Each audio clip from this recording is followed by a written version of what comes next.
That was the most adorable introduction in 500 years, ladies and gentlemen. Last one was when a white man got here and said, "We're here to help, really." Oh, yeah. I got my little sheet here. I, by the way, apologize to you, good sir, in advance. Good luck.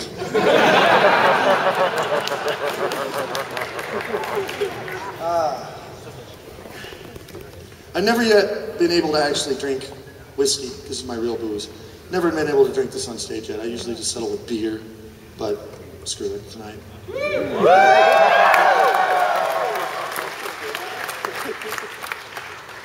So, there's telephone. Hi, telephone. Don't worry. Telephone will be back. She will.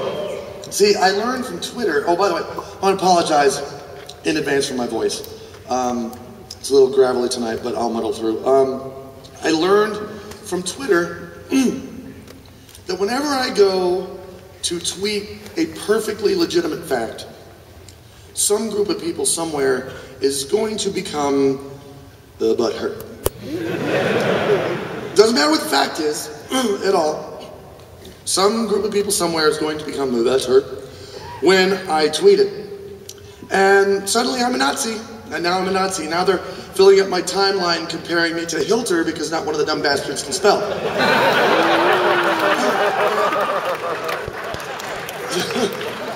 But I figured out a solution to this. You guys might want to know this. If I tweet, it's like before I get my perfectly legitimate fact that I want to tweet, but first, step one, I tweet a picture of some adorable kittens. Step number two, I tweet my perfectly legitimate fact. You know, is drop kicking a baby is universally hilarious. This is a perfectly legitimate fact. And then I tweet another picture of some perfectly adorable kittens. And that way all the people who are going to get offended go, "Aw, hey, aw." And I don't get in trouble. It's like a Twitter Jedi mind trick. This is not the tweet your butt heard about. And it works. I like to call it the adorable kitten sandwich technique. So I figured that tonight for the show, if telephone came out first, and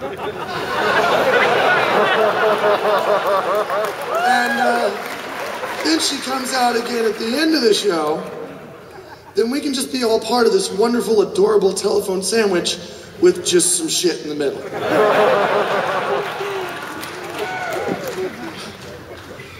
I'm gonna move this over here. Watch as I do this. Did you see that? And to think I did all that work writing the show and all I had to do was to move shit around. I've noticed a lot of newcomers here this week. Oh, by the way, hello Philadelphia. Forgot that. Hello Pittsburgh. I said Philadelphia. Hello Pittsburgh. How are you doing? I totally forgot to say hi. How are you guys doing? Everybody not in fursuit say yay! Yay! Now, everybody just in fursuit say yay! I love that. I can't get over that. It's like everybody, yay! Fursuiters, ooh! I have noticed that there are some newcomers here this year. Great to see you. Good to have you. If this is your first Anthrocon, I have a few guidelines for you to follow. First, if you are in an elevator or a stairwell and you begin to choke on some kind of deadly gas, don't panic. It's not a terrorist attack. This is just the way we like to man up the place. Marker territory. And when somebody comes in those front doors, we want to be able to slap them with our balls from 30 feet away. Second, if a fursuiter approaches you and says, "It's dangerous to go alone," they actually are about to give you a sword. Just not the kind you're thinking they're gonna.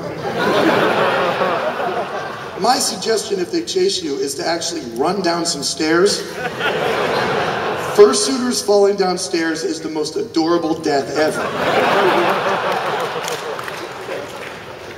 Third, if you are in a room party and you either fall asleep or pass out, you then become what us furries refer to as a CWH, or a collection of warm holes.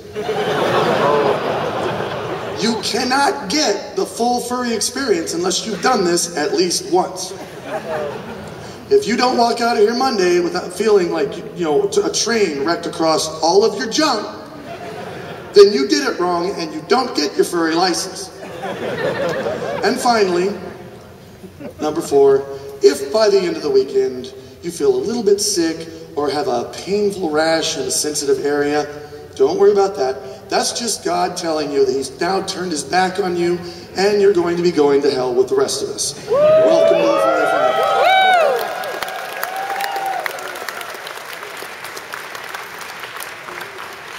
Oh, also, dealers. Dealers, if you're new to the dealers den here, I have some info for you.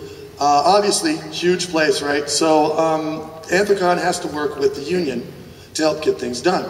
And the way I understand it is that anything that any work you can do with your hands, that's fine.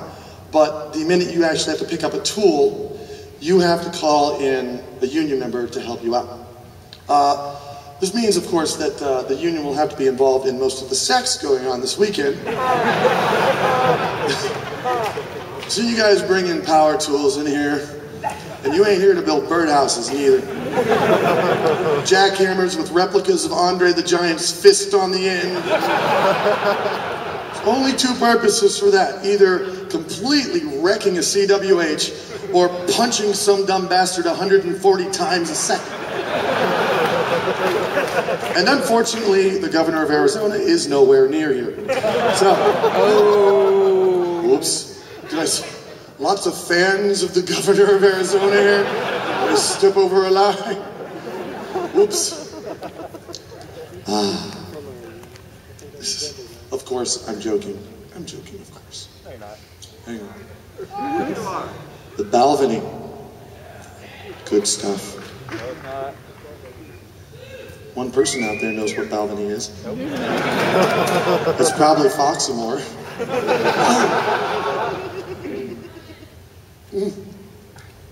Alcohol use. Oh, did I? Sorry about that.